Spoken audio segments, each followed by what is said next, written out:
একটা সময় শ্রমজীবী মায়েদের জন্য শিশু রক্ষণাবেক্ষণ কেন্দ্র ছিল তাদের একমাত্র ভরসা, কিন্তু বর্তমান সময়ে তা জঙ্গলে ঢেকে গেছে, পরিত্যক্ত অবস্থায় পরিণত হয়েছে। প্রসঙ্গ হচ্ছে হাফলং এর শিশু রক্ষণাবেক্ষণ কেন্দ্র, এবং তা এবার পুনরায় চালু করার দাবিতে ক্ষোভ দেখাতে শুরু করেছেন চা শ্রমিকরা।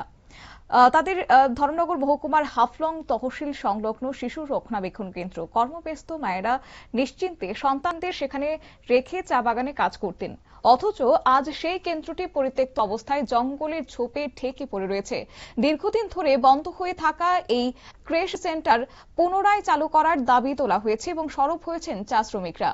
এও খবর যে 2012 সালে তৎকালীন বিধায়ক রমেন্দ্র চন্দ্র দেবনাথের এলাকা উন্নয়ন তহবিলের অর্থে কেন্দ্রটি নির্মিত হয়েছিল।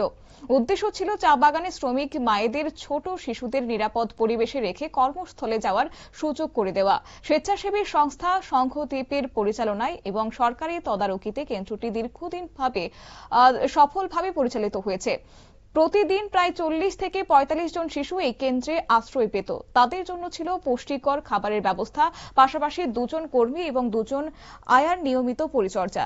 দিনের কাজ শেষে শ্রমিক মায়েরা নিশ্চিন্তে সন্তানদের নিয়ে বাড়ি ফিরতেন। ফলে শ্রমজীবী পরিবারগুলোর কাছে কেন্দ্রটি ছিল একটি অপরিহার্য সহায়ক ব্যবস্থা। স্থানীয়দের অভিযোগ যে বর্তমানে তা এক প্রকার জঙ্গলাকীর্ণে পরিণত হওয়ায় তারা শিশুদেরকে নিশ্চিন্তে কোথাও রেখে যাওয়ার সুযোগটি পাচ্ছেন না। তাই এবার দাবি তুলেছেন যে পুনরায় যেন তা চালু করা হয়। কি উঠে আসছে চা শ্রমিকদের বক্তব্য শুনুন। আমরা বাগানে যাইতাম, বাগানে গিয়া কাজ করতাম, বাগানে বাচ্চা রাখা হইতো। এরপরে সংঘদ্বীপ থাকি মানে দেওয়া হয়েছে ঘর দেওয়ার পরে আমরা যত আছে বাগানে তারা বাচ্চা কাচ্চা লইয়া অনেক থাকতো। তারা যাই বাচ্চা খেলানির লাগে রাখতো, বাচ্চা রাখানির লাগে 2 জন আমরা বাগানে থাকি আইতো, আর 2টা স্টাফ থাকতো। ওই স্টাফ আসেও, কিন্তু বাগানের যারা আইতো 2 জন বাচ্চা দেখার লাগে, তারা তো বাচ্চা দেখতো।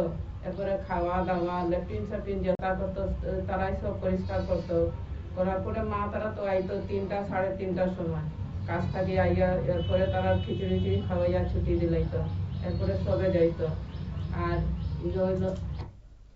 এলাকাবাসীদের দাবি হচ্ছে কেন্দ্রটি বন্ধ হয়ে যাওয়ার কারণে শিশুদের নিয়মিত পুষ্টিকর খাবারের সুবিধাও বন্ধ হয়ে পড়েছে।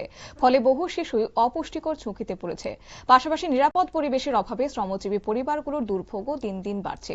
স্থানীয় চা শ্রমিকদের একটাই দাবি, বহু মানুষের উপকারে আসা এই শিশু রক্ষণাবেক্ষণ কেন্দ্রটি দ্রুত সংস্কার করে পুনরায় চালু করা হোক।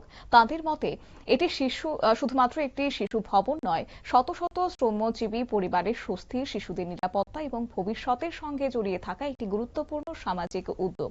তাই এখন দেখার বিষয় হচ্ছে যে সংশ্লিষ্ট প্রশাসন এক্ষেত্রে যথেষ্ট নজরদারি দিয়ে আদৌ উদ্যোগ গ্রহণ করে কিনা। নিয়ে নিচ্ছি ছোট্ট একটি বিজ্ঞাপন বিরতির, সঙ্গে থাকুন।